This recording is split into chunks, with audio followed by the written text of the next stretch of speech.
Join us on Telegram at my English channel. The Woman Who Disappeared by Philip Prowse.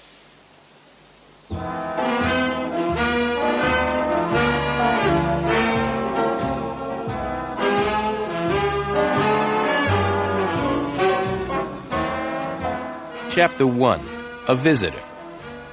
My name's Samuel, Lenny Samuel. You can call me Len. I'm a private eye.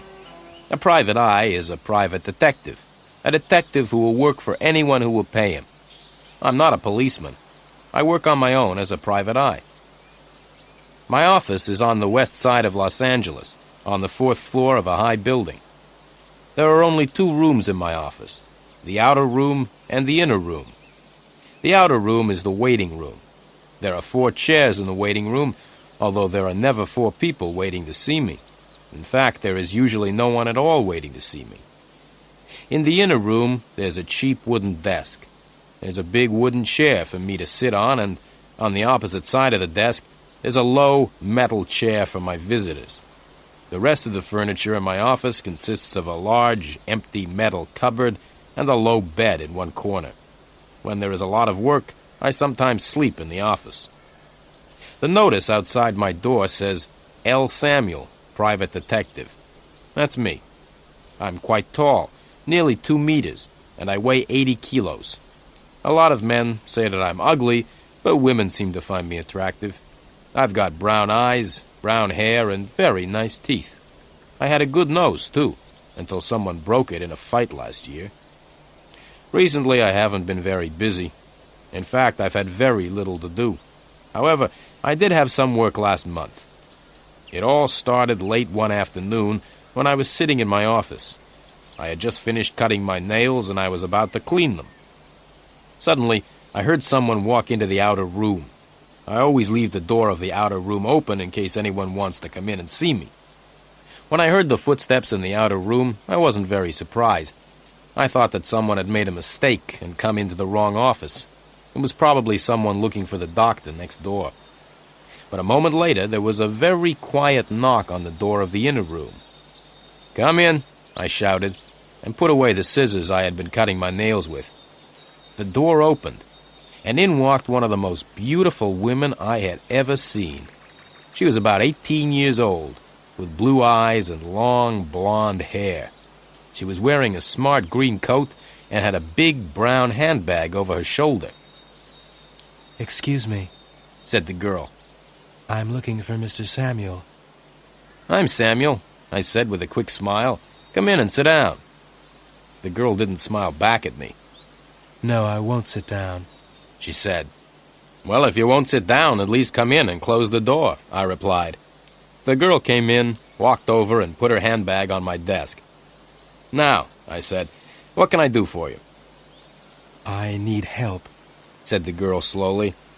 "But I don't know if you will be able to help me. Are you a real private detective?" "Of course I am," I replied angrily. "Didn't you see the notice on the office door? It says L. Samuel, Private Detective. I'm Samuel. I'm a private eye." "All right, Mr. Samuel," the girl said coldly. "There's no need to get angry. I have a little job for you." "Right," I said quickly. "What do you want me to do?" "It's very simple, really," the girl replied. "I want you to find my sister. She has disappeared."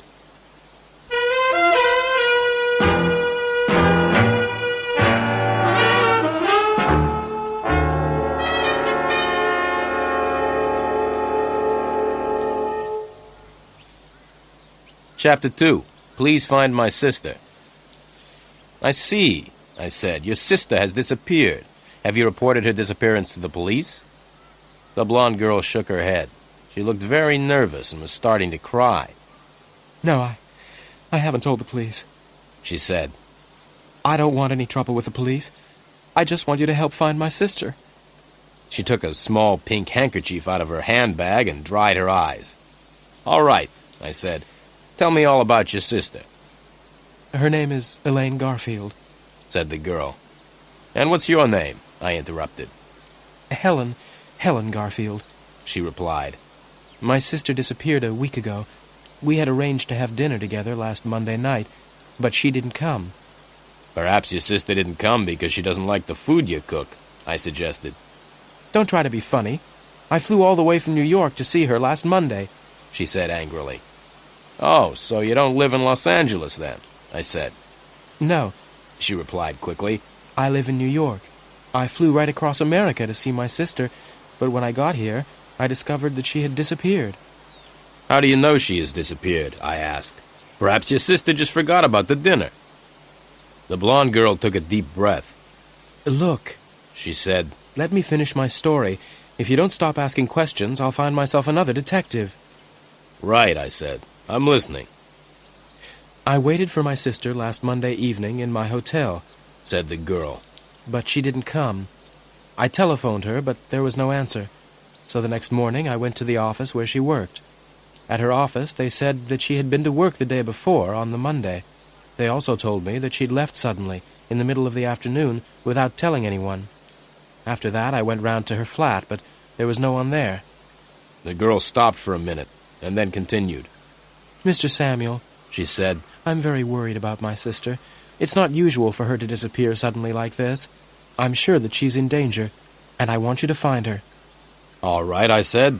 It may be easy or it may be difficult, but I'll find her. But first, tell me why you've waited 3 days before coming to me. That's none of your business, the girl said. Okay, I replied. Your sister's name is Elaine Garfield. What does she look like? Oh, that's easy, Helen Garfield replied. She looks like me. We're twins. Now, Mr. Samuel, how much money do you charge? $50 a day, I said. Very well, Mr. Samuel, said the girl, but $50 a day is a lot of money. I hope that you will work hard for it.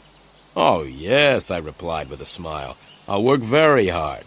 Now give me the address of your sister's flat and the name of the office where she works. I'll start work at once. The blonde girl wrote the addresses on a piece of paper and gave me the paper. One more thing, I said. Can you give me your address, too? That won't be necessary, she replied as she picked up her handbag. I'll come and see you again tomorrow afternoon at 5 o'clock. Goodbye, Mr. Samuel. Without waiting for an answer, the girl turned around and walked out of the office. As I watched her walk out of my office, I smiled to myself. This is better than cleaning my nails, I thought. Then I began my work.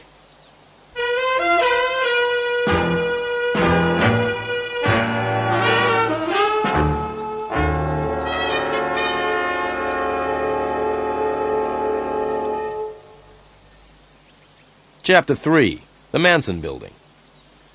After the blonde girl had left my office, I looked at the 2 addresses which she had written on the piece of paper. The first was Elaine Garfield, apartment 716, Manson Building, Sunset Place. The second address was Meer and Meer, attorneys, Title Insurance Building. Putting the paper in my pocket, I got up and walked towards the door. Then I stopped and went back to my desk. I opened the top left-hand drawer and took out my gun, a .38 Smith & Wesson. Then I put the gun back in the drawer. I decided that it was safer to leave it behind. It's easy to get shot if you're carrying a gun. I ran down the stairs, all 4 floors, and out into the street. My old gray Chrysler was outside, so I jumped in and drove off fast, towards Sunset Place. The Manson Building was a tall, ugly block of apartments. I parked the Chrysler outside and walked towards the big glass front doors. "Hey, mister," a voice said. I continued walking. "Hey, mister," said the voice again. "You can't leave your car there." I stopped and turned around. A man in a gray uniform was standing by the Chrysler. "Hey, mister," the man repeated. "You can't park your car here." "Why not?" I asked. "Because only people who live in the Manson Building can park here," he replied. "So," I said, "how do you know that I don't live in the Manson Building?" "Because I'm the porter," the man replied. "I work in the entrance of the building and let people in and out of the door. I know everybody here." "Right," I said. "Then please let me in." The porter and I walked up to the big glass front doors, and he let me in. "Who do you want to see?" the porter asked. "Miss Elaine Garfield," I said. "She lives in apartment 716. "I'm sorry," the porter replied. "Miss Garfield is out." "When did she go out?" I asked, trying not to look interested. "Mind your own business," said the porter. I'm not going to tell you, and I'm not going to let you go up to Miss Garfield's apartment when she's not there. Why don't you go for a walk? I said to the porter, and put $5 in his hand. I gave the porter the money to make him go away. The porter shook his head. No, he said. I gave the porter $5 more. Now go for a long walk, I said. The porter went out into the street, and I went up to apartment 716, Miss Elaine Garfield's apartment.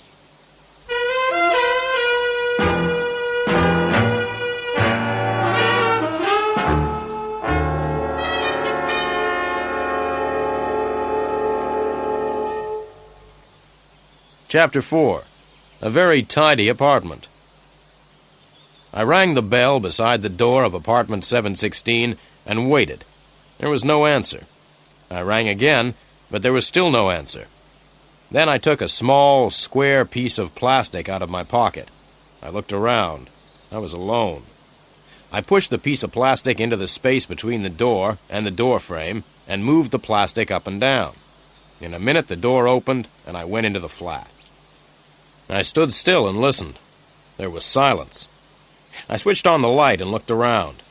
It was a modern apartment. I was standing in the living room. Through an open door on my left, I could see the bedroom, which was very neat and tidy. I looked in the wardrobe. It was almost empty. That's funny, I thought. People who disappear don't usually take most of their clothes with them. They only take their clothes if they've been planning their disappearance for a long time. I walked back into the living room and searched it carefully, but I found nothing to explain Elaine Garfield's disappearance. Then I went into the kitchen. The kitchen was also very clean and tidy. There were no dirty plates or cups. There was no old milk in the refrigerator. Everything was in its place. Well, I thought, there's only the bathroom left to search now. The bathroom, too, was empty and clean.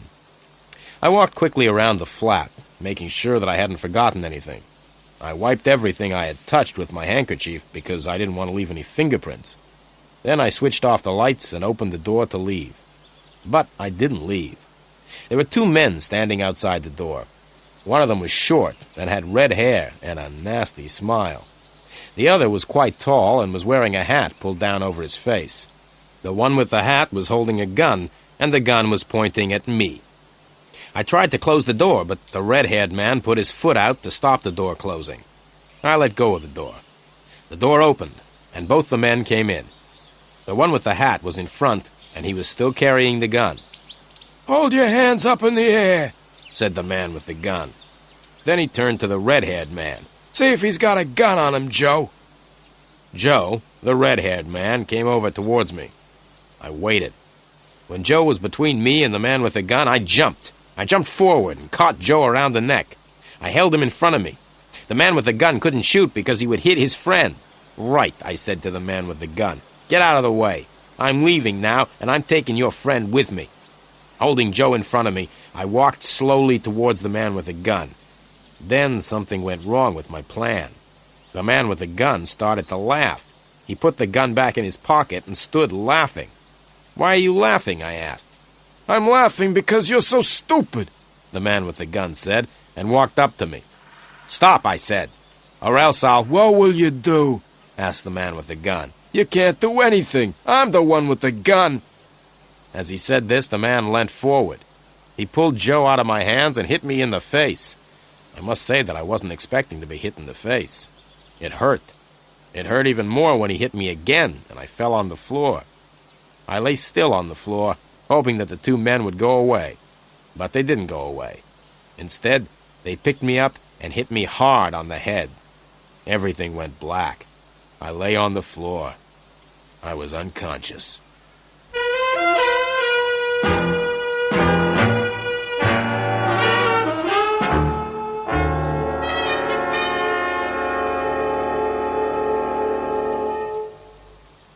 Chapter 5. Meer and Meer. I woke up with a terrible pain in my head. I was lying on the floor outside the front door of Miss Elaine Garfield's apartment. I looked around. The man with the gun and his red-haired friend had left. I was alone, and I had a terrible headache. I got up slowly and felt my head gently to see if there was any blood. There wasn't any blood, but my head was still very painful. I decided to go back to the office and go to bed. There was no sign of the porter at the entrance to the Manson building. I walked out of the door and across to the old gray Chrysler. I drove slowly back to the office. The telephone was ringing when I arrived at the office. I went in quickly and answered it. Samuel speaking. "Listen, Samuel," replied a voice. "Forget about Elaine Garfield. We hurt you a little in her apartment. If you don't forget all about Elaine Garfield, we'll hurt you a lot more." Who are you? I asked. But there was no answer. The man had put down the telephone. I decided to do what the man had told me. I would forget all about Elaine Garfield for 10 hours. After a good night's sleep, I would look for Elaine Garfield. I would also try to find the man with the gun and his friend Joe. I lay down on the hard, low bed and went straight to sleep. I woke up the next morning at 8 o'clock. I felt my head carefully, but it did not hurt so much now. I left the office and went across the street to the cafe where I usually had breakfast. I drank a glass of orange juice, ate some fresh toast, and drank several cups of coffee. I read the morning newspapers. There was a lot of news, but nothing about Miss Elaine Garfield. I looked at my watch, left the cafe, and walked over to the Chrysler. By 9 o'clock, I was outside the Title Insurance Building. At 3 minutes past 9, I was standing outside the door of Meer & Meer, attorneys. At 20 past 9, I was still standing outside the door. Nobody had arrived yet to work. At 9:30, the first secretary arrived, and at 18 minutes to 10, I was sitting in Mr. Meyer's office. "Well, Mr. Meyer," I said, "my name's Samuel, and I'm a private detective." "I'm pleased to meet you," Mr. Meyer said politely. He was about 55 years old, with a gray suit, gray hair, and a gray face. "Does Miss Elaine Garfield work here?" I asked. "Yes, she does," Mr. Meyer said, "but she hasn't been to work since Monday. Why do you want to see Elaine?" "Her sister has asked me to help find her," I replied. "Can you think of anything Elaine said or did which could explain her disappearance?" Mr. Myers scratched his head. "No," he said, "I'm afraid I can't help you." "Who did Elaine work with?" I asked. Mr. Meyer looked at me. "Why do you say, 'Who did Elaine work with,' and not, 'Who does Elaine work with?' Elaine's not dead, is she?" he asked. I looked straight back at Mr. Meyer.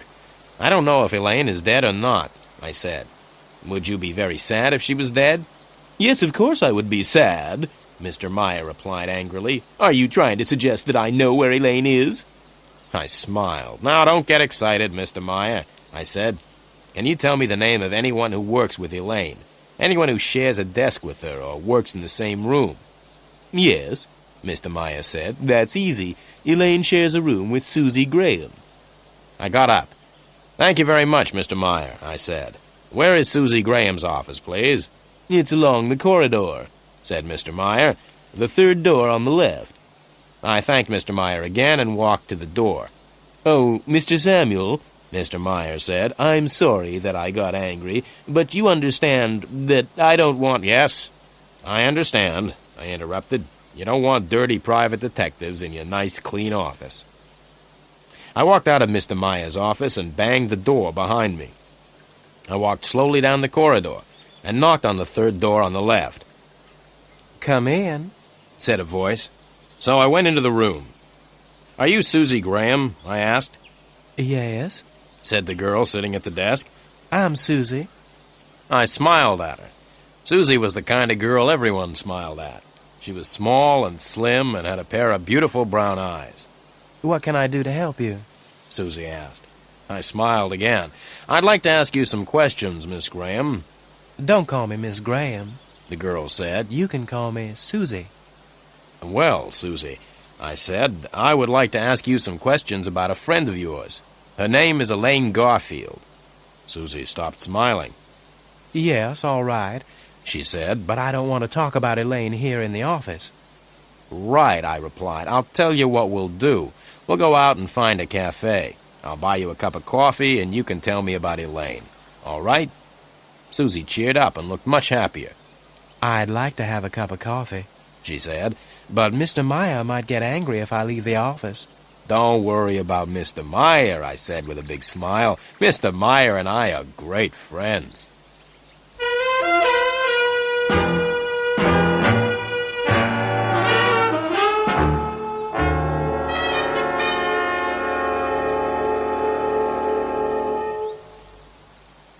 Chapter 6. Susie. Susie put on her coat, and we left the office together. We found a little cafe just opposite the title insurance building. In the cafe, I told Susie why I was asking questions about Elaine Garfield. "Elaine's twin sister, Helen, thinks that Elaine has disappeared, and she has asked me to find Elaine," I said. "Helen told me that she came to Meer & Meyer last Tuesday. She was told that Elaine had left work suddenly last Monday afternoon. Is that right?" Susie nodded. "At least part of it's right," she said. "Elaine was at work last Monday, and she hurried off in the middle of the afternoon." Susie stopped for a minute, and then she continued. "But I don't remember seeing Elaine's sister Helen on Tuesday. In fact, I didn't even know that Elaine had a sister." "Elaine's sister lives in New York," I explained. "Now, can you remember last Monday afternoon? Did Elaine give any reason for leaving suddenly?" "Oh, yes," Susie said. "Elaine said that she wasn't feeling well and was going to lie down." "Did Elaine receive any visitors or phone calls last Monday afternoon?" I asked. "No, I don't think so," said Susie. "No, wait a minute. I think... Yes, Elaine did receive a phone call just before she left." I smiled. "I don't suppose that by chance you might have heard any of the telephone conversation?" "Certainly not," Susie replied. "I don't listen to other people's phone calls." "Can you think of any reason why Elaine disappeared?" I asked. "No," Susie replied. "Elaine was always very friendly with everyone, and she didn't seem to have any troubles." "Did Elaine have any special friends? Any men or women she talked about a lot?" I asked. "No, not really," Susie replied. "Elaine and I used to be quite friendly, and we went out dancing together a lot, but recently we haven't been out together at all." "I understand," I said, though I really didn't understand anything at all. "Can you remember the last time you went out together? Can you remember the place you went to?" "Oh, that's easy," Susie said quickly. "We went to the Las Cabanis club. We always went there. It was about a month ago. We had an argument there, and we haven't gone out together since." "What was the argument about?" I asked. "It was after midnight," Susie explained, "and I wanted to go home, but Elaine said she wanted to stay a bit longer. She said that she had met a wonderful man and didn't want to leave. I said I was going home, and I left Elaine in the club. After that evening, one thing led to another." "What do you mean?" I asked. "One thing led to another." Susie smiled. "I often spoke to Elaine about the man she had met. Elaine thought he was wonderful. I told her that he was no good at all." "What did Elaine say when you told her that?" I asked with interest. "She became very angry," replied Susie. "We haven't been out dancing together since then." I paid for the coffee. "You've been very helpful, Susie," I said, "and I've only got one more question. Can you remember the name of the man Elaine Garfield met at Las Cabanis?" "Benny Greep," Susie said. "That's his name, Benny Greep." "Thank you very much indeed, Susie," I said with a smile. "You've been a great help." "Not at all," Susie said, and looked at me with her beautiful big brown eyes. "If there's anything else I can do for you, just ask." I looked straight into her eyes. "What are you doing tonight?" I asked. "I'll be at home watching television," Susie replied. "My boyfriend's a boxer, and he's fighting in a match on television tonight." "Goodbye, Susie," I said, and watched her as she walked back across the street to the title insurance building. Her boyfriend was a boxer. That was just my luck.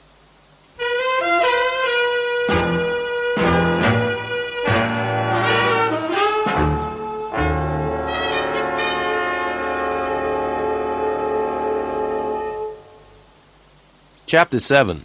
Benny Greep. I looked at my watch. It was nearly 11 o'clock. I went back into the cafe and asked if I could look at the telephone book. I turned to L and ran my finger down the outside of the page. Soon I found the name I was looking for, Las Cabanis. I looked more closely. The address was Las Cabanis, 232 Golden Drive. Telephone 0313. I left the cafe and walked over to where I had parked the Chrysler.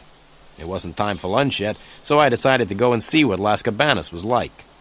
It took me nearly 20 minutes to drive there, and another 10 minutes to find somewhere to park. Have you ever seen a nightclub in the daytime? It's a very depressing sight. At night, the nightclub seems wonderful. However, at 11:45 in the morning, it looks old, empty, and dirty. The man I met at Las Cabanis looked old, empty, and dirty, too. I rang the bell for 5 minutes before he answered the door. Even then, he didn't open the door itself. Instead, he opened a small window in the door. "What do you want?" he asked. "The club doesn't open until 10 o'clock tonight." "I'm looking for someone," I said. "Someone called Benny Greep." "I don't know anyone called Benny Greep," the man replied and started to shut the window. "Wait a minute," I said, and pushed $5 through the window. "That's better," the man said, and he opened the door and let me in. I followed him across the dance floor. The man was a cleaner. He picked up a brush and began to clean the floor. "You know where I can find Benny Greep?" I asked the man again. "If you come back tonight at 10 o'clock, you'll find Benny Greep here," the man said. "Benny plays the drums in the band." I gave the man another $5. "Where can I find Benny now?" I asked. The man picked up a piece of paper from the floor and wrote an address on it. I took the paper and left immediately. As I drove the gray Chrysler away from Las Cabanis, I looked at the address the cleaner had written. 5314 Arvida Street, West Los Angeles. 5314 Arvida Street was an old block of apartments. I gave the porter a couple of dollars and he told me which was Benny Greep's apartment. I walked up the narrow, dark stairs until I came to the 5th floor. I was looking for apartment 507. I knocked on the door of apartment 507 and waited. There was no answer, so I rang the bell. No answer. I knocked again, hard. There was still no answer. I pushed against the door, and it opened easily. I waited. There was no sound from the apartment, so I went in. The light was on, and the curtains were drawn. The apartment was very small. There was one main room, which was used as the living room, dining room, and bedroom. The room had 2 doors.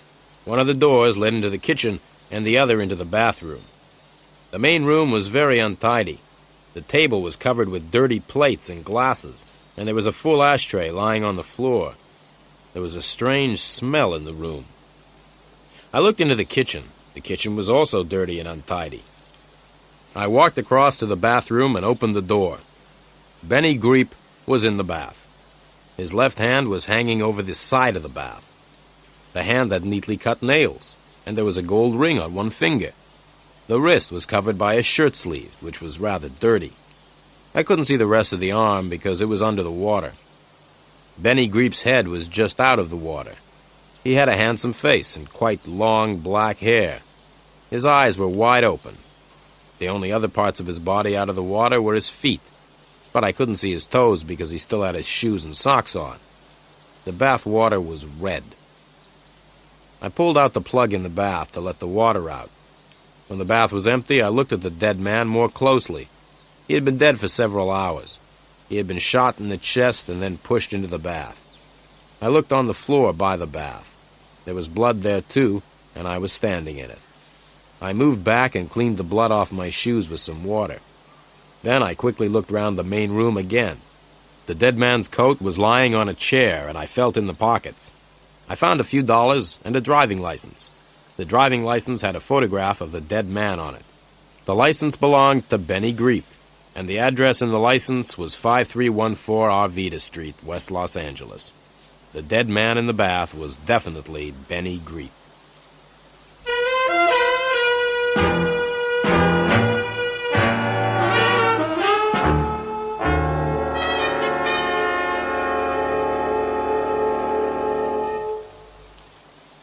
Chapter 8. Arrested for Murder. I moved around the room and carefully cleaned everything I had touched. I didn't want to leave any fingerprints. There was nothing in the room to connect Benny Greep with Elaine Garfield. I picked up the telephone and asked for the police. "I'm speaking from apartment 507, 5314 Arvida Street," I said.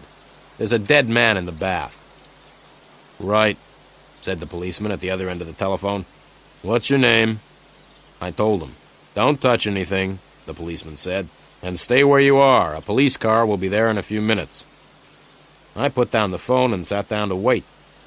3 minutes later, I heard the police car coming. The car stopped outside the building, and I could hear heavy feet running up the stairs. 2 policemen walked into the apartment. They were both wearing ordinary clothes and looked hot and tired. One was about 25 years old, the other about 40. The older policeman came up to me and showed me his police papers. Where's the body? He asked. I pointed to the bathroom. Both policemen went into the bathroom to have a look. The younger one came back first, shaking his head. All right, said the younger policeman. Why did you do it? Do what? I asked in surprise. Why did you kill your friend in the bath? Said the young policeman. He wasn't my friend, I replied. I don't care if he was your friend or not, said the policeman. Tell me why you killed him. I didn't kill him, I said calmly. Then what are you doing here? Asked the older policeman, coming in from the bathroom. My name's Lenny Samuel, I explained. I'm a private detective, and I came here to talk to Benny Greep. The door was open, and so I came in. I looked in the bathroom, and I found the dead man in the bath, so I telephoned the police. The dead man is Benny Greep. Why did you want to talk to Benny Greep? The younger policeman asked. I'm sorry, I can't answer that, I replied. Who are you working for? Asked the older policeman. I'm sorry, I can't answer that either, I said. As far as I know, Benny Greep's death doesn't have anything to do with the person I'm working for. Tell me who you are working for, shouted the younger policeman angrily. Take it easy, said the older policeman to the younger one. You stay here until the other police arrive. I'm going to take Mr. Samuel down to the police station. I kept quiet and followed the older policeman out of the room and down the stairs. Outside the building, we got into my old Chrysler. The policeman drove. We were soon at the police station, where the policeman locked me in a small room. I sat down on a hard wooden chair in the locked room and tried to sleep. It was no use getting angry or upset at being arrested for murder. That is something you have to get used to if you are a private detective. It happens all the time. But I could not sleep. I was thinking about all the things which had happened since I had met Helen Garfield the day before. I couldn't sleep because several things were worrying me. But I couldn't remember what those things were.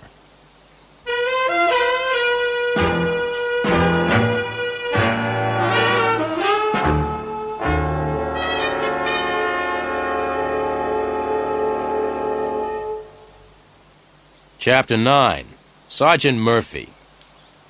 While I was in the police station, I remembered one of the things which was worrying me. How had Joe and his tall friend known that I was in Elaine Garfield's apartment? The porter at the Manson building must have told the 2 men. I decided that I would go and talk to the porter when I left the police station. I sat back in the chair and looked at my watch. The time was nearly 4 o'clock. Then I remembered that Helen Garfield was coming to my office at 5 o'clock. I would not be there to meet her. But there was something else that was worrying me. It wasn't anything important. It was quite a small thing, but I couldn't remember what it was. Suddenly the door opened and a policeman came in. "Stand up," shouted the policeman. "Follow me." I stood up and followed the policeman out of the room and along a corridor. The policeman stopped, knocked on a door, and opened it. "Are you ready to see the private detective?" asked the policeman as he put his head around the door. Without waiting for an answer, the policeman opened the door wide and pushed me into the room. The policeman came into the room and closed the door behind him. In the room, there was a man sitting behind a desk. He was completely bald. He had no hair at all. He was about 55 years old, and his name was Sergeant Murphy. Sergeant Murphy had spent all his life in the police, and he didn't like private detectives. Sergeant Murphy sat looking at me. He looked at me for about 5 minutes without saying anything. I was standing in front of his desk, looking straight back at him. The silence didn't worry me. In fact, I quite liked it. The silence was much nicer than questions about what I'd been doing in Benny Greep's apartment. "What were you doing in Benny Greep's apartment?" asked Sergeant Murphy suddenly.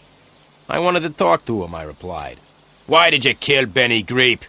shouted Sergeant Murphy suddenly. "I didn't kill him," I replied. and I told Sergeant Murphy the same story that I had told the policeman in Benny Greep's apartment. I don't believe a word of what you've told me, said the sergeant. Who are you working for? I'm sorry, I replied. I can't tell you who I'm working for. As far as I know, Benny Greep's death has nothing to do with me or with the person I'm working for. I stopped and looked at the sergeant. I knew that what I had just said wasn't true. In fact, I thought Benny Greep's death was connected with Elaine Garfield's disappearance, but I couldn't tell the police. Helen Garfield had said that she didn't want the police to know about her sister's disappearance. Sergeant Murphy looked me straight in the eyes. I hate all private detectives, he said slowly. And you are the private detective that I hate the most. I don't think you're telling me the truth. I think you're hiding things from me. I think you know more about Benny Greep's death than you say you do. And you are going to tell me all you know. Now! I've already told you all I know, I replied quietly. Sergeant Murphy's face went red. The red color went up until it covered all of his bald head. Don't try to play games with me, he shouted. Now get out! Can I go home now, I asked. No, said Sergeant Murphy. The sergeant told the policeman at the door to take me back to the small room and lock me up again. I went with the policeman and didn't argue. I don't like arguing with policemen. When I was alone in the room again, I sat down. I tried to remember the other thing that had been worrying me earlier. Someone had said something important, but I could not remember what it was.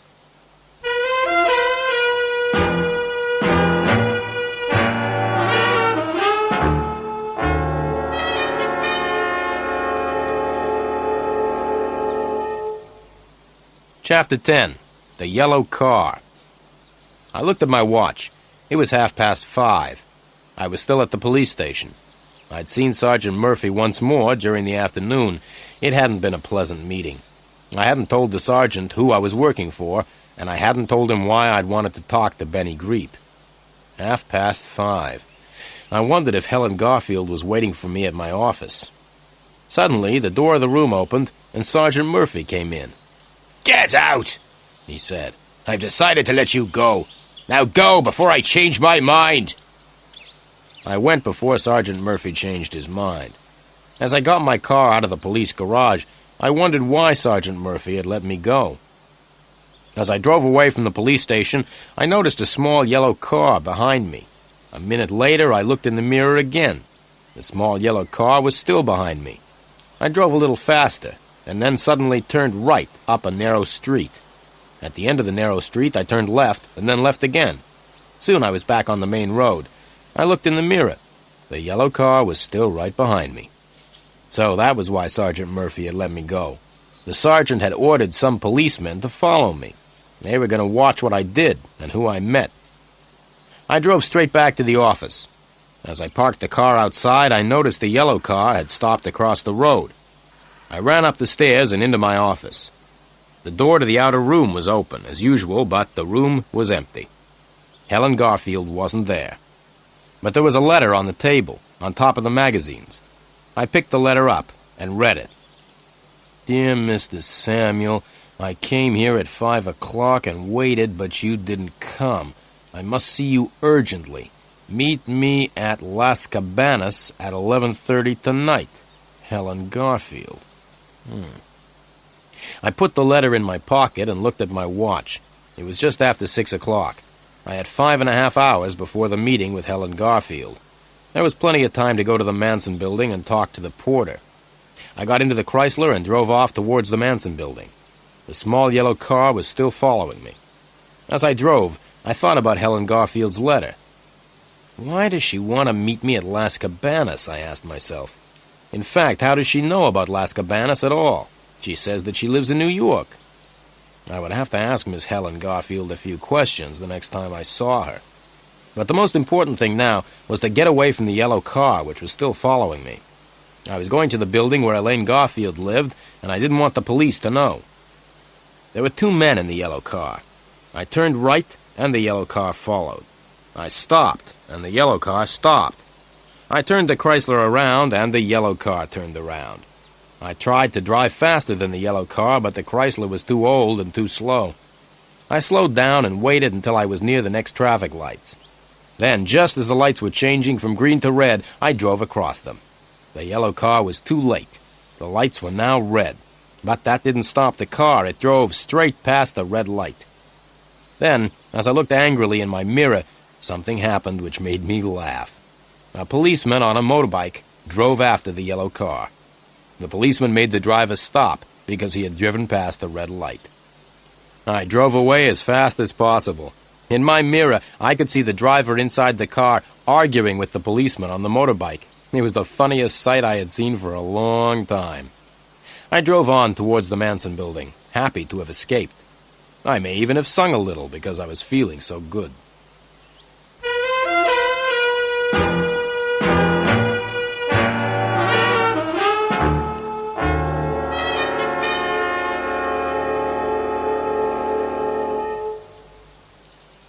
Chapter 11. A short visit to the Manson building. As I was driving happily towards the Manson building, I had a surprise. I looked in the mirror. The yellow car was coming up fast behind me. I drove as fast as I could, but the yellow car got closer and closer. Just then, a dog ran across the road in front of the Chrysler. I braked hard, and the tires screamed as the Chrysler stopped suddenly to avoid the dog. Then there was the scream of more tires as the driver of the yellow car tried to stop. There was a loud crash and a bang as the small yellow car ran right into the back of my big old gray Chrysler. The two men in the yellow car weren't hurt, but their car was badly damaged at the front. Oil and water were running out onto the road. The old Chrysler was not damaged at all. I got out and walked back to the yellow car.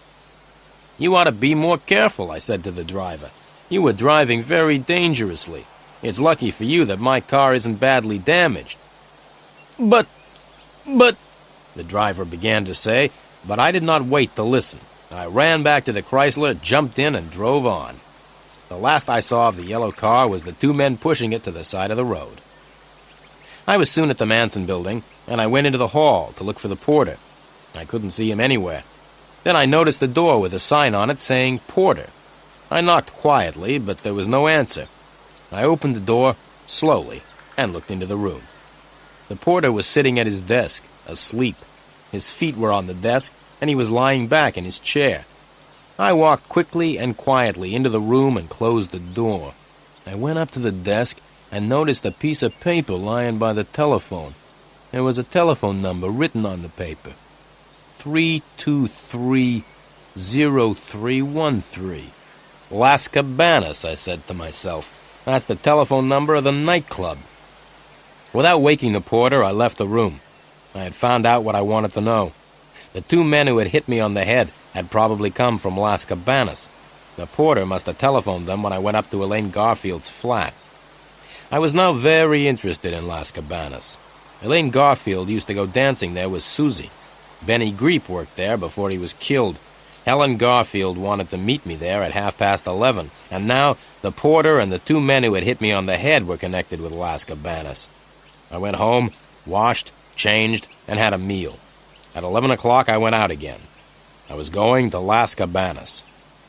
There were lots of cars parked outside, and I had to leave the Chrysler quite a long way away from the nightclub. As I walked up to the entrance of Las Cabanis, it started to rain heavily. I knocked on the door, and the little window in the door opened. A face looked at me for a minute. Then the door opened, and I went in. The club no longer looked empty and dirty.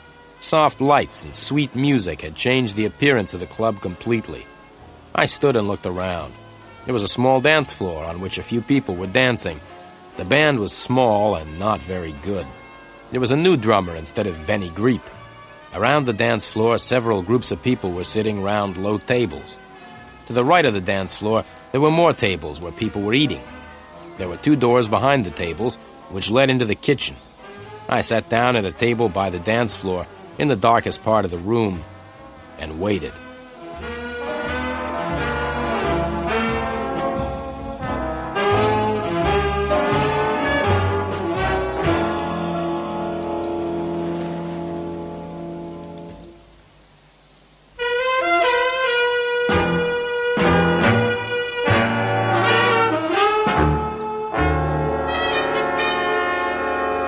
Chapter 12. Las Cabanis. Exactly at 11:30, Helen Garfield came into the nightclub. She was looking as beautiful as ever, but seemed to be a little worried. Her blue eyes looked around the room until she saw me.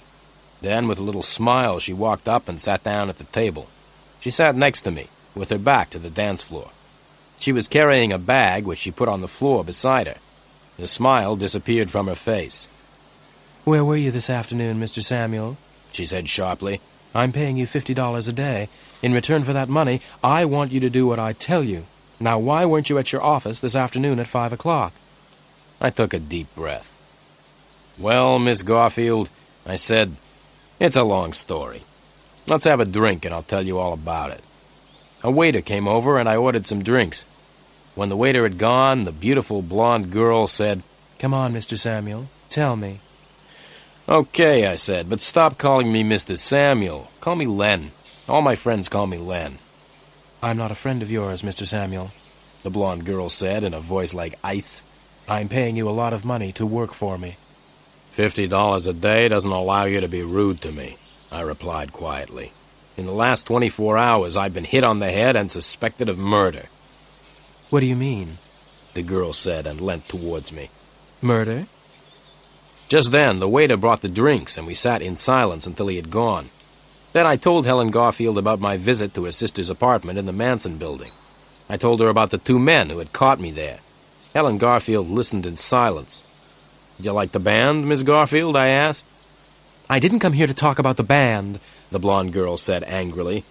"The band has got a new drummer tonight," I said, "because I found the old drummer dead in his bath this morning." The blonde girl turned around quickly to look at the band. She said something to herself, which I didn't hear. She lifted her right hand and started stroking her hair. She looked sad and very worried. What was the drummer, the dead man's name?" Helen Garfield asked. "Greep," I said. "Benny Greep. I don't suppose that you know Benny Greep, do you?" Helen Garfield shook her head. "No," she said. I told her what had happened at the police station. Then I told her about the policeman who had followed me in a yellow car. "Do you think they're still following you?" the blonde girl asked quickly and looked around the club. I told her how I had got away from the yellow car. "Now, Miss Garfield," I continued, "it's time for me to ask you a few questions. There are some things about your sister's disappearance which worry me. I want to ask you about them." "All right," she said, "but I don't think I can help you. I don't know much about Elaine's life here. I don't know very much about Los Angeles, either." I sat back in my chair and looked at her. This beautiful blonde girl was paying me $50 a day to find her sister. I liked what I saw. Then, very quietly, I began to ask Helen Garfield some questions. "You don't know Los Angeles very well," I began. "That's right," the girl replied. "But you were able to find out where Elaine worked," I continued. "And you went to Meer last Tuesday to ask if they knew anything about Elaine." "Yes," the girl said, looking at me closely. "Who did you speak to at Meer? I asked. "Susie?" "No," the girl said. "I spoke to Mr. Meer." "I want to ask you something else," I said. "When I went to Elaine's flat, I noticed something unusual. There were very few clothes in the wardrobe. It seems your sister planned her disappearance quite carefully. She had taken her clothes with her." "I see," the girl said, and looked around the nightclub. I waited until she looked back at me. "Do you like it here?" I asked. "Yes," she said. "I like it too," I said, "but there's something else which is worrying me. Do you mind if I ask you one more question?" "Not at all," the girl said. "Well," I began, "I've been wondering why you asked me to meet you here, at Las Cabanis." Helen Garfield pushed back her chair and stood up. "Would you please excuse me for a minute?" she said. She picked her bag up from the floor and walked over towards the ladies' toilet, which was near the entrance. "Would you like another drink?" I shouted after her. "Yes, please," she shouted back over her shoulder. I ordered 2 more drinks and sat back in my chair. I looked around the nightclub. It was almost midnight.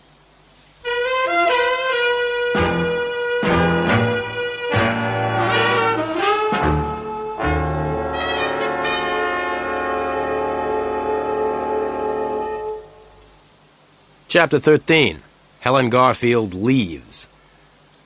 I sat by the dance floor in Las Cabanis waiting for Helen Garfield to come back from the toilet.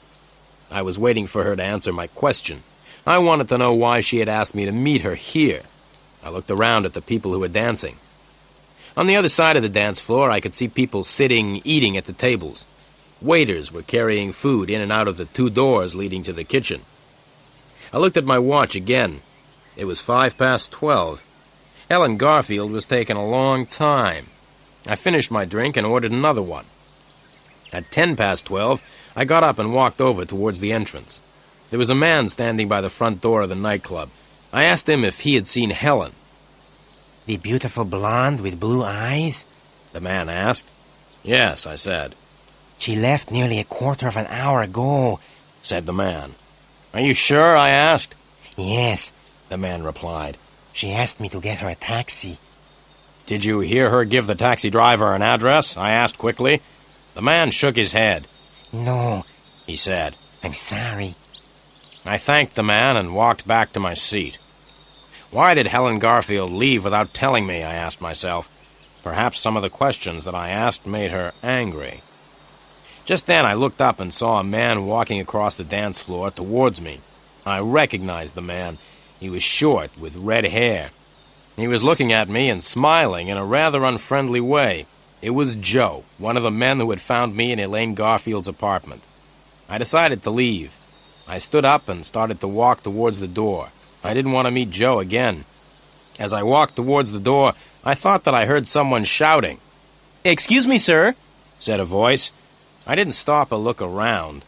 Then I heard the voice again. "Excuse me, sir, you haven't paid your bill." I had forgotten to pay for the drinks. The waiter came running up to me, and I quickly took out $10 and gave them to the waiter. "You can keep the change," I said as I gave him the money. Without waiting for a reply, I turned and hurried towards the door. Then I heard the waiter's voice again. "Excuse me, sir. Excuse me, sir," he said. I stopped and turned around. The waiter came up to me. "Excuse me, sir. $10 is not enough," he said. "The price of your drinks is $12. "Las Cabanis is very expensive," I said, as I gave the waiter another $5. "Now you can keep the change." Then I stopped thinking about money. Joe was walking quickly towards me. I turned around and ran towards the door as fast as I could. I got to the door and was just about to leave Las Cabanis. I was happy because I had escaped. Then I got a surprise. There, standing by the door of the nightclub, was Joe's tall friend. It was the same man who had hit me on the head in Miss Garfield's apartment. The tall man had seen me coming and had moved in front of the door. Now I couldn't get out.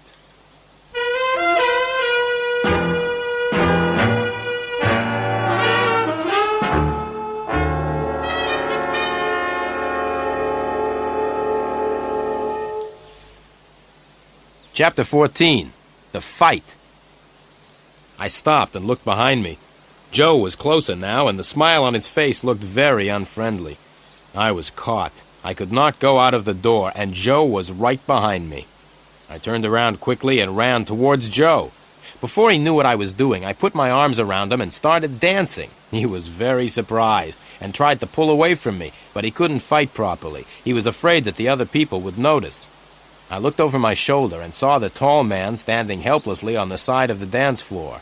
I pushed Joe into the middle of the dance floor, where there were lots of other people dancing. Then I felt something sharp touching my back. It was a knife. "Stop trying to be funny, Samuel," said Joe angrily. "Stop dancing and go over to the door, or else I'll push this knife into you." We were right in the middle of the dance floor, and a long way from the tall man. Joe was holding a knife against my back. Some of the other people around us had stopped dancing. They were staring in surprise at the sight of 2 men dancing together. I lifted my foot and kicked Joe's leg as hard as I could. He gave a cry of pain and fell to the floor. I looked around to see where I could run to. Joe's tall friend was coming through the dancers towards me. I turned around and ran off the dance floor. I looked back over my shoulder and saw that both Joe and his friend were following me. I ran between the tables where people were eating. The floor was slippery and I fell over. As I fell, I knocked over a table, and the plates of food and glasses fell on top of me. I got up quickly and ran out through one of the doors into the kitchen. Then I stopped and counted to 5. As Joe and his tall friend were coming towards the door, I pushed the door closed as hard as I could. There was a loud bang as the men ran into the door. I smiled and turned round, but I did not smile for very long. 3 cooks were coming towards me with big kitchen knives in their hands. I looked at the cooks and at the knives they were holding.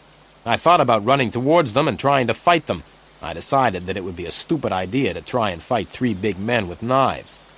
To my left, there was a very big saucepan full of boiling soup on the stove. I picked it up and threw it at the cooks. There were loud cries of pain as the hot soup hit the 3 men. Just then, the door opened behind me. Joe and his tall friend stood in the doorway, and the tall man was holding a gun. There was a loud bang as the gun went off. The bang was followed by a scream of pain from one of the cooks because the tall man had shot him in the foot by mistake. I quickly picked up a large pile of dirty plates and threw them at Joe. He saw the plates coming and he tried to move away. As he moved, he slipped on the floor and fell onto a pile of broken plates. Without waiting, I ran to a door at the back of the kitchen. The door was locked, and I banged against the door with my shoulder. The lock broke easily, and I pushed the door open. As I ran out into the dark street, I could still hear the shouts and cries coming from the club. I came to the Chrysler and bent over to open the door. Just then, there was a noise behind me. I turned around and saw a man with his arm raised. Then I felt a terrible pain in my head. Everything went black. I fell to the ground, unconscious.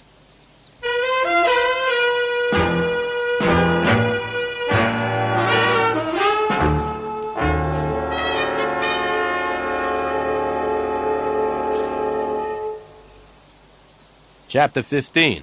The Police Station. Feeling better now? Asked a voice. I opened my eyes and looked around me. I didn't know where I was. I was lying on something hard, and there was a bright light on my eyes. "Where am I?" I asked. Then I realized where I was. I recognized the gray walls, the hard furniture, and the bright electric lights. I was in the police station again. Feeling better now? The voice repeated. I looked at the policeman who was talking to me. "Yes," I said, very slowly, "but my head feels as if it is breaking in half." You're lucky to be alive, said the policeman. A police car found you lying in the middle of the road on Golden Drive. You would have been hit by passing cars and probably killed if the police car hadn't found you. I thought for a moment. I wasn't sure how much the police knew. I didn't want to tell the police anything they did not already know. "Yes, I was lucky," I said. "By the way, what was a police car doing on Golden Drive?" Oh, said the policeman, there was a big fight at a nightclub called Las Cabanis. We had a telephone call to say that there was a madman in the club. The madman was breaking up all the furniture. A police car was sent to the nightclub, but the madman escaped before the police arrived. The police car was returning when it found you lying in the middle of the road. You were very lucky. The car nearly ran right over you. I smiled. "I don't feel very lucky," I replied. "In fact, I feel terrible." Never mind, said the policeman. Can you walk? I stood up and walked a few steps. My head hurt, but otherwise I felt all right. "Yes," I said, "I can walk." Good, the policeman said. Let's walk along the corridor, then, and have a talk with a friend of yours. We went along the corridor. The policeman stopped at a door and knocked. There was a shout from inside the room, and the policeman opened the door. I walked into the room, and the policeman followed. He shut the door and stood in front of it. There was only one desk in the room, and behind the desk was a man. He was bald. It was my old friend, Sergeant Murphy. "Hello, Sergeant Murphy," I said, trying to smile. "How are you feeling tonight?" Sergeant Murphy didn't smile back at me. Are you trying to be funny? He asked. It isn't night, it's morning. You've been unconscious all night. "Oh," I said. "Now," said Sergeant Murphy, "let's begin. I want you to tell me why you were lying unconscious in the middle of Golden Drive at 12:30 last night. You were a danger to the traffic." "I thought that the traffic was a danger to me," I replied. But the sergeant didn't even smile.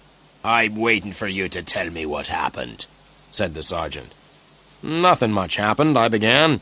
"I spent part of the evening at Las Cabanis. and left just before midnight. I walked back to my car. Just as I was about to get into the car, someone hit me over the head. That's the last I remember. This policeman, and I pointed to the one standing by the door, told me that I had been found in the middle of the road.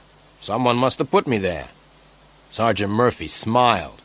Yes, he said. Someone who wanted to kill you put you in the middle of the road. Someone was hoping that a car would hit you and kill you. I smiled back at the sergeant. Can you think of anyone who would want to kill you? The sergeant asked me. Oh, yes, I replied. Hundreds of people would like to kill me, including a few policemen.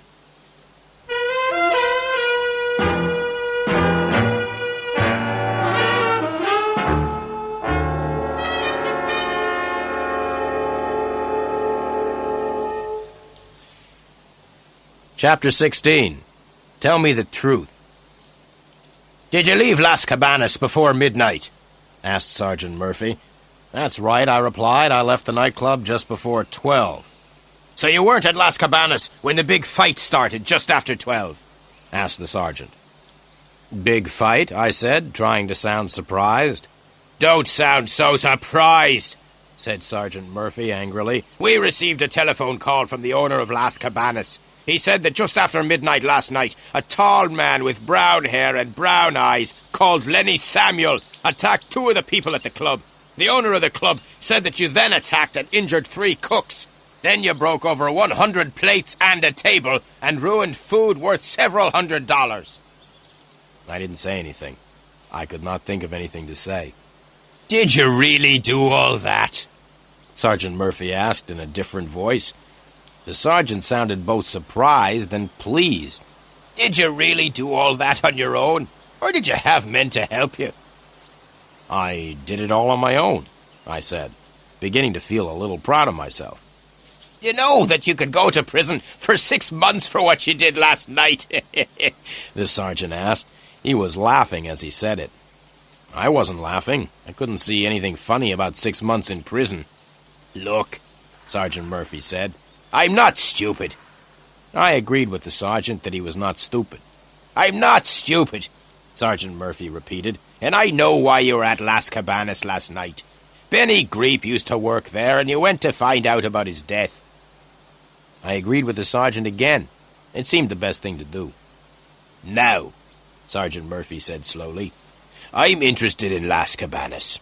The club is owned by people who are criminals, but we can't prove that they have broken the law. I'm also interested in Benny Greep's murder. Now, what I suggest is this. Tell me all you know about Las Cabanis and Benny Greep, and I will let you go. If you tell me all you know, you won't go to prison for the fight at the nightclub. But I want the truth, not the lies you told me yesterday. I took a deep breath and started to tell the sergeant what I knew. I told him about everything except Elaine Garfield. I wasn't sure how closely Elaine Garfield was connected with Benny Greep's death, so I told the sergeant that Helen Garfield from New York had asked me to find out about Las Cabanis. Sergeant Murphy asked me for Helen Garfield's address in New York, and I said I didn't know it.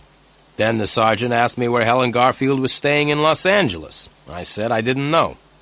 I told Sergeant Murphy all that I knew about Benny Greep, except that the drummer had known Elaine Garfield. Then I asked him about the 2 men in the yellow car who had followed me. The sergeant smiled and said that the 2 men were policemen. Finally, I told him about the fight at Las Cabanis. Sergeant Murphy listened to everything. When I had finished my story, he looked at me in silence for a few moments. Right, Samuel. I hope that you've told me the truth, and all the truth. If you've been telling me more lies, I'll make sure that you go to prison for 6 months because of the fight at Las Cabanis. Now you can go. I stood up. Thank you, I said with a smile. Sit down, he said, and listen.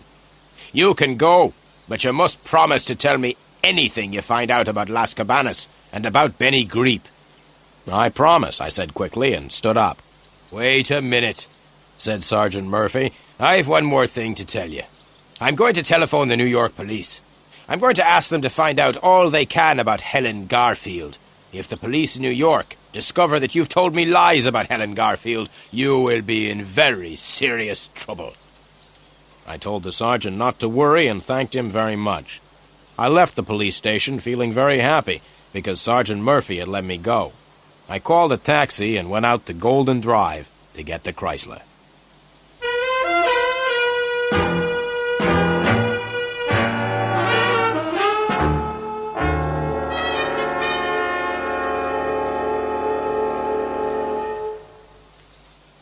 Chapter 17. Telephone Calls. I drove the Chrysler back to the office and walked up the stairs. The office looked just the same. There were no letters for me. I went down to the cafe and had a late breakfast. As I drank my coffee, I thought about some of the things Helen Garfield had told me at Las Cabanis before the fight. I decided to check one of the things immediately and walked over to the telephone. I opened the telephone book and looked under M until I found the telephone number of Meer and Meer. I picked up the telephone and dialed the number. Meer and Meer, good morning, said a voice which I recognized. Can I help you? Hello, Susie, I said. This is Len Samuel. Do you remember me? Of course I remember you, said Susie. Did your boyfriend win his boxing match on television, I asked. No, Susie replied. And anyway, he's not my boyfriend anymore. Really, I said happily, thinking that perhaps I could ask Susie to go for a drink with me. Yes, Susie said. The boxer had a fight with my new boyfriend outside my house last night. And who won, I asked. My new boyfriend, replied Susie. Oh, I said sadly, and what does your new boyfriend do? My new boyfriend's a weightlifter, Susie replied. He lifts big weights in competitions. I was about to say goodbye. Then I remembered that I had not telephoned to speak to Susie. I wanted to speak to her boss, Mr. Meer. Can I speak to Mr. Meer, please, Susie? I asked. Right, Susie said. I'll put you through to Mr. Meer. Goodbye. There was a pause, and then I heard Mr. Meier's voice. Hello, Meer speaking. Good morning, Mr. Meer, I said in a deep voice. I had put my handkerchief over the telephone so that Mr. Meer would not know my voice. This is the police, I said. Sergeant Murphy speaking. I pretended to be Sergeant Murphy so that Mr. Meer would answer my questions. Good morning, said Mr. Meer. What do you want to ask me about?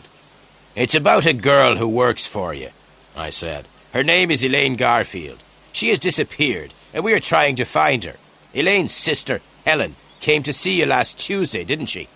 No, said Mr. Meer. Elaine's sister didn't come to see me last Tuesday. I didn't know that Elaine had a sister until a private detective told me. He said that Elaine's sister was called Helen. The telephone line was very bad, and it was difficult for me to hear what Mr. Meer was saying. What did you say? I asked. I said that Elaine's sister was called Helen, replied Mr. Meer. The names are very similar, aren't they? Thank you very much, Mr. Meer, I said, and put the telephone down. Mr. Meer was right. The names Helen and Elaine were very similar. Elaine Garfield had disappeared, and so far I was the only person who had met Helen Garfield. I left the cafe and walked back up to my office. As I climbed the stairs, I could hear my telephone ringing. I didn't hurry. I walked slowly along the corridor into my office and answered the telephone. Is that Samuel? The voice said. I recognized the voice at once. It was Joe. Yes, I said, this is Len Samuel. Listen, Samuel, Joe said. We want Elaine Garfield, and we think you know where she is. We are coming to your office to see you. Wait for us. Don't go out. But I started, but it was too late. Joe had put the telephone down. I sat down at my desk, sadly. Now what's going to happen, I thought. Joe and his friend will come to see me. They'll ask me if I know where Elaine Garfield is, but I don't know where she is. I wonder if they will believe me when I tell them. The telephone rang again. I picked it up. Hello, I said. Hello, Samuel, said a familiar voice. Hello, Sergeant Murphy, I replied, trying to sound pleased. We've just telephoned New York, the sergeant said angrily, and the New York police were very helpful. The New York police told us that there is no such person as Helen Garfield. Helen Garfield does not exist. There is no one living in New York called Helen Garfield. You were lying when you told me that you were working for Helen Garfield. But I started. "Now listen!" the sergeant interrupted. "I am sending a police car round to your office. I want to see you. Wait for the police car. Don't go out." The sergeant put down the telephone, and I sat back in my chair. I was worried. What would happen now? Joe was coming to see me, and so was a policeman. I tried to think of what I would say to them both. I hoped that the policeman and Joe would not arrive at the same time.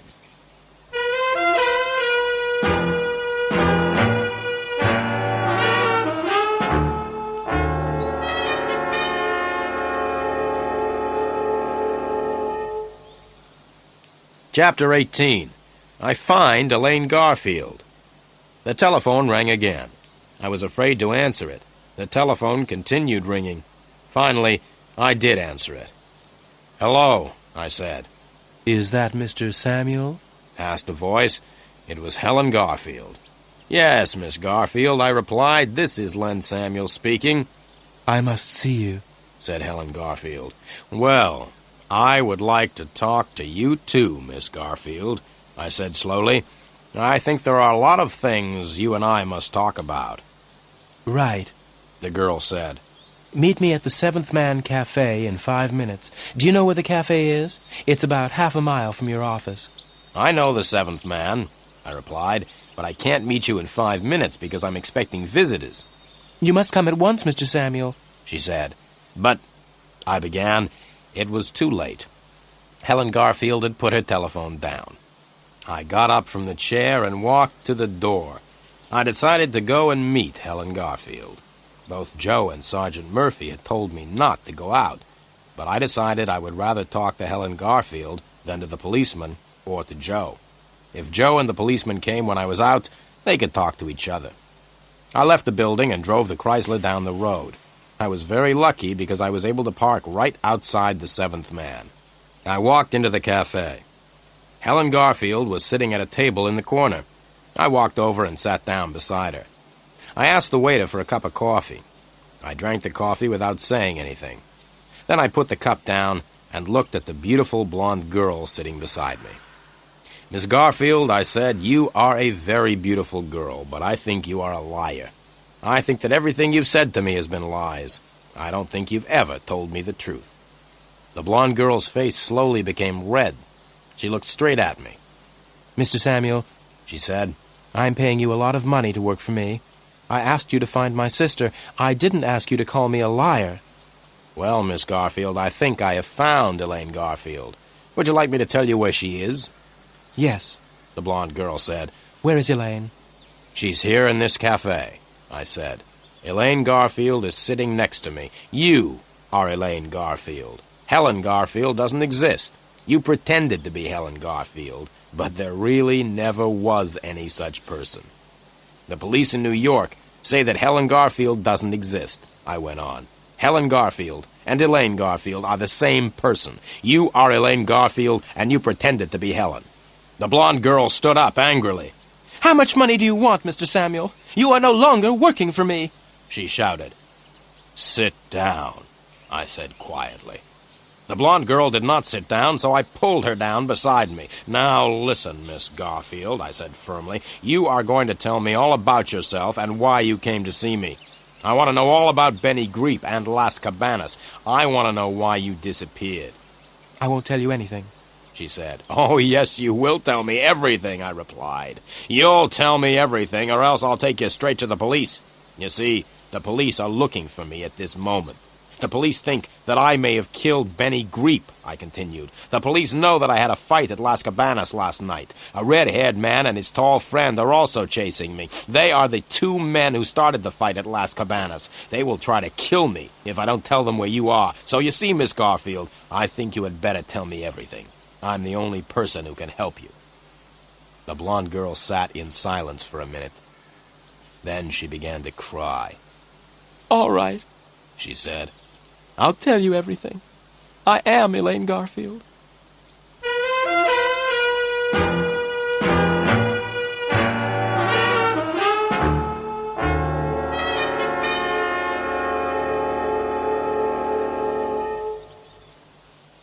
Chapter 19. Everything is explained. I looked at the blonde girl. "So, you agree that you're really Elaine Garfield and not Helen," I said quietly. "Now tell me about Benny Greep." The girl took a deep breath. Susie Graham and I used to go out dancing together a lot, said Elaine. We often went to Las Cabanis. One night when we were there, I met a wonderful man called Benny. Benny was the drummer in the band. I liked him very much and went to the nightclub very often to see Benny. We became very good friends. The girl stopped again and took out her handkerchief. "Go on," I said quietly. I used to go to Las Cabanis to see Benny nearly every night. But it was difficult for us to talk to each other. The girl continued. "Why was it difficult for you and Benny to talk to each other?" I asked. "Because Benny was the drummer in the band, of course," Elaine Garfield replied. "We couldn't talk to each other very much, because he was playing with the band most of the evening." "I understand," I said, and ordered 2 more coffees. "So I spent a lot of time in Las Cabanas watching Benny play the drums," the girl said. "and I also watched everything else which happened in the nightclub." "What did you see?" I asked. "I didn't notice anything unusual at first," the girl replied. "but after a few nights, I noticed that the same people always came to the club at the same time." "Which people?" I asked. "There was a red-haired man, a tall man who never took off his hat, and 1 or 2 others," said Elaine Garfield. "Yes," I said, "I think I have met 2 of them. They were the men who hit me on the head in the Manson building." "Anyway," the girl continued, "one night I asked Benny why these men came to the club every night. Benny told me not to ask questions, so I watched the men more carefully afterwards and noticed that they always arrived with bags. But when the men left, they weren't carrying bags." "What did you do then?" I asked. "I asked Benny about the men again," she said. "Benny said that there were a lot of strange things happening at Las Cabanas and that it was dangerous to ask questions." The waiter brought the coffees, and Elaine waited until he had gone. "One night," she continued, "one of the men was sitting at the table next to me. He was talking to some other men, and he opened the bag that he was carrying. I was sitting quite close, and I could see into the bag. The bag was full of diamonds and jewelry." "Really?" I said, and drank my coffee. "I told Benny about the bag of jewelry later on in the evening," continued Elaine. "Benny was very excited at the news. He told me that he had known for a long time that criminals used Las Cabanas. They used the club as a place to buy and sell stolen things. Benny and I talked all evening about the bag of jewelry. Benny said that the jewelry was stolen. The men who were selling it were criminals, and they had stolen the jewelry. Well," Elaine continued, "Benny wanted to steal one of the bags. He said that the jewelry was stolen, so it didn't matter if we stole it from the criminals. I agreed to help him. We hoped to sell the bag and to use the money to go away together." "I see," I said. "And did you help Benny to steal the bag of jewelry?" "Yes. We waited for nearly a week," Elaine replied. "Then, last Sunday, I had a chance to steal the bag. It was at the end of the evening, and nearly everyone had left the club. I had found out where they hid the bag, and I was able to take it and give it to Benny. Benny had big bags in which he carried his drums. It was easy for him to hide the bag of jewelry in the drum bag. We left the club together with the bag of jewelry. We decided to hide the jewelry in my apartment and then sell it later. The next day was Monday," Elaine continued, "and I went to work. In the afternoon, I had a telephone call from Benny. Benny said that the red-haired man knew that the bag of jewelry had been stolen. He was very angry. Benny told me to stop work and go home. He told me to stay at home to make sure that no one came to take the jewels. Benny was going to continue working at Las Cabanas. Then no one would think that he had stolen the jewels." "And did you stay at home?" I asked. "Yes. I stayed at home for 3 days," Elaine replied. "But I was afraid that the red-haired man would find out where I was living. Then he would come to get the bag of jewelry." "So what did you do?" I asked. "That was easy," she said with a smile. "I moved into a hotel in the center of the town and then came to see you." "But why did you come to see me?" I asked. "To make sure that I was safe," said Elaine. "I pretended to be my sister and said that I had disappeared. I asked you to find me. Then I knew that I was safe." "Why?" I asked. "Because you were looking for me," Elaine continued. "If the men from Las Cabanas found me or took me away, you would find out and chase them." "Thank you very much for thinking that I am such a good detective," I said. "But why didn't you tell me the truth?" That's easy, said Elaine. I didn't want to tell you about the jewels.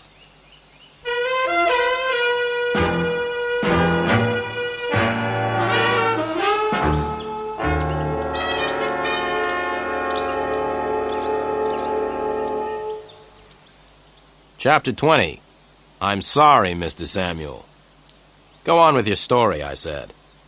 The evening I came to see you at your office, said Elaine, I telephoned Benny at Las Cabanis. I told Benny what I had done. Benny told me that the red-haired man knew that we had stolen the jewelry. Benny told me that there would be no trouble if I brought the jewels back to Las Cabanis the next night. You were stupid to trust the red-haired man, I said. I know, the girl said. I was afraid, so I asked you to meet me at Las Cabanis at midnight. So you didn't know that Benny was dead until I told you at Las Cabanis, I said. No, Elaine said. That is why I ran away before midnight. I decided not to give them the jewelry because they had killed Benny. You've still got the jewels, then? I asked in surprise. Where are they? Here, Elaine said, and pointed to a small bag under the table. I reached under the table, picked up the bag, and opened it. The bag was full of diamonds and jewelry. Just then I heard a voice, and at the same time, Elaine screamed. "Give it to me," said the voice. I looked up quickly and saw Joe standing beside me. His tall friend was right behind him. "Give me the bag," said Joe once again. "How did you know I was here?" I asked. "You parked your car right outside," said Joe with a laugh. "Now give me the bag." I passed him the bag. As I gave him the bag, I jumped to my feet and hit Joe hard in the face. He tripped and fell heavily onto the floor. I moved towards the tall man, who was still standing a few feet away. I was about to run at him, but then I stopped. The tall man had taken a gun from his pocket, and the gun was pointing straight at me. "Right," said the tall man. "Don't move or else I'll shoot you." Joe got up from the floor. He still had the bag of jewelry in his hand. Together, Joe and his friend with the gun walked towards the door. They walked backwards to make sure that Elaine and I did not try to get the bag back. As the two men reached the door, I started to laugh. "What are you laughing at?" shouted the man with the gun. "Look behind you," I said. Both men turned around and looked. In the doorway of the cafe stood Sergeant Murphy with two other policemen. Sergeant Murphy jumped on the tall man with the gun, and Joe ran back into the cafe. I stepped forward to stop Joe, and he ran straight into me. We both fell on the floor, and the two policemen ran up. One of the policemen held Joe. The other policeman held me. "They are the criminals," I shouted, pointing at Joe and his friend. "Not me." "You are all coming down to the police station," Sergeant Murphy said, and looked over to Elaine Garfield. "You must come too." It took a long time to tell Sergeant Murphy the whole story. In the end, he believed what Elaine and I told him. The sergeant warned me not to tell him lies again, and agreed to let me go free. Elaine told Sergeant Murphy all she knew about Las Cabanis. The sergeant was very pleased to catch Joe and his friend with the jewels. Sergeant Murphy agreed to let Elaine go free because she helped catch the criminals. As we were leaving the police station, I asked Sergeant Murphy how he had found us in the Seventh Man Cafe. "It was very lucky, really," said the sergeant. "We went to your office to see you, but you weren't there. As we were leaving, we saw the red-haired man and his friend entering. We waited, and when they left, we followed them to the cafe." "Thank you very much, Sergeant," said Elaine. "And thank you very much, Mr. Samuel." "That's all right," I said. "You are paying me $50 a day." "I'm sorry, Mr. Samuel," Elaine said. "I'm afraid I can't pay you. Now that I've given the jewels to the police, I don't have any money." I smiled and got into the old gray Chrysler and drove back to the office. I didn't say goodbye. When I got back to the office, I sat down in my chair. It's not much fun being a private eye. You get hit on the head, nearly killed and chased by the police. And you don't always get paid.